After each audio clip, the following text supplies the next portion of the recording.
Hello friends, welcome to my channel. তো বন্ধুরা, আপনারা জানেন যে ইউটিউবের মতো ফেসবুক থেকেও কিন্তু টাকা ইনকাম করা যায়।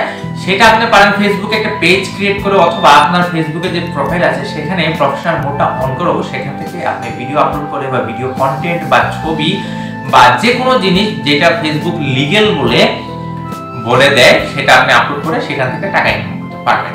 কিন্তু একটা জিনিস জানেন যে বর্তমানে ফেসবুকও কিন্তু অনেক স্ট্রিক্ট হচ্ছে, অনেক ধরনের রুলসও কিন্তু অনেক পরিবর্তন আসছে, অনেক আপডেট আসছে। তা যারা নতুন আছেন, সবেমাত্র একটা ফেসবুক পেজ খুলেছেন অথবা আপনার প্রোফাইলটাকে আপনি প্রফেশনাল মোড অন করে সেখানে আপনি ভিডিও আপলোড করে বা কন্টেন্ট আপলোড করে সেখান থেকে টাকা ইনকাম করতে চাচ্ছেন, কিন্তু হয় কি, যারা নতুন থাকে ওনারা শুরুতে অনেক ভুল করে ফেলে, যার কারণে ওনারা কাজ তো করে ফলোয়ার বাড়ে, বাট এক পর্যায়ে দেখা যায় যে ফেসবুকের অনেক পলিসির আন্ডারে পড়ে ওনারা মনিটাইজেশন পাচ্ছে না। তা আজকে আমি কয়েকটা পয়েন্টের কথা বলবো, বিশেষ করে যারা নতুন আছেন ওনারা কিন্তু এই কাজগুলো করবেন না যতদিন পর্যন্ত আপনি ফেসবুকের মনিটাইজেশন আপনি না পেয়ে যান। বলতে ফেসবুক যতদিন আপনার পেজকে বা আপনার প্রোফাইলকে মনিটাইজ করছে না ততদিন পর্যন্ত এই কাজগুলো করবেন না। প্রথম, আপনি কোনো যদি ভিডিও বা কোনো রিলস যদি আপনি তৈরি করেন তাহলে সেখানে আপনি কোনো ধরনের মিউজিক আপনি ব্যবহার করবেন না। একমাত্র নতুন যারা বলতে সবেমাত্র কাজে আসছে মনিটাইজেশন পাওয়ার আগ পর্যন্ত মনে রাখবেন কোনো ধরনের মিউজিক ইউজ করবেন না আপনাদের ভিডিওতে বা রিলসে।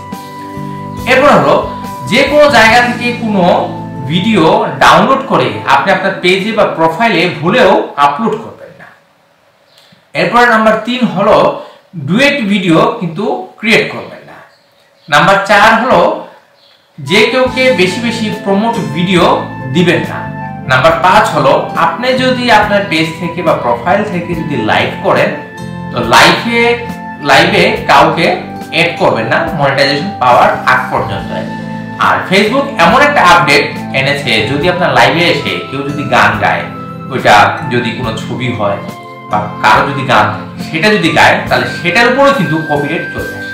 মানে দিন যত যাচ্ছে ফেসবুক হোক যে কোনো সোশ্যাল মিডিয়া হোক, ওনাদের রুলসে কিন্তু অনেক পরিবর্তন আছে, কারণ কম্পিটিশন বাড়ছে, ট্যালেন্ট অনেক আসছে। তো কেন আপনি কারো কপি করা ভিডিও, কপি করা গান, কপি করা যে কোনো জিনিস আপনার পেজে আপলোড করলে ফেসবুক আপনাকে কেন ডাকে? তো এগুলো আপনারা খেয়াল করে যদি কাজ করেন, মানে কোনো পলিসি আপনারা ভঙ্গ করবেন না। এবং সব থেকে সহজ কথা যদি জানতে চান, আমার ব্যক্তিগত মতামত, আপনি আপনার পেজে সেটাই আপলোড করবেন বা সেটাই লিখবেন যেটা আপনার ক্রিয়েট করা, সেটাই আপনি কাজ করবেন। আপনি যদি কারো ভিডিওর উপরে কাজ করেন, কারো ভিডিওকে এনতেন জোড়া লাগিয়ে আপনি আপনার পেজে বা প্রোফাইলে আপলোড করেন, হয়তো কিছুদিন চলবে, মনিটাইজেশন আপনি পেয়ে যেতে পারেন, কিন্তু যেদিন আপনি ফেসবুকের কাছে ধরা খাবেন সেদিন আপনার পেজটাকে সাসপেন্ড করে দিবে। কি লাভ হলো আপনার কারো ভিডিও চুরি করা, কারো ভিডিও কপি করে আপনার নিজের প্রোফাইলে বা পেজে আপলোড করা?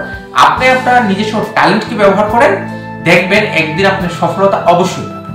তো যদি ভিডিওটা ভালো লাগে তাহলে আমার চ্যানেলটা সাবস্ক্রাইব করবেন, ভিডিওতে লাইক এবং কমেন্ট করবেন, আর এই ভিডিওটা বেশি বেশি করে শেয়ার করবেন।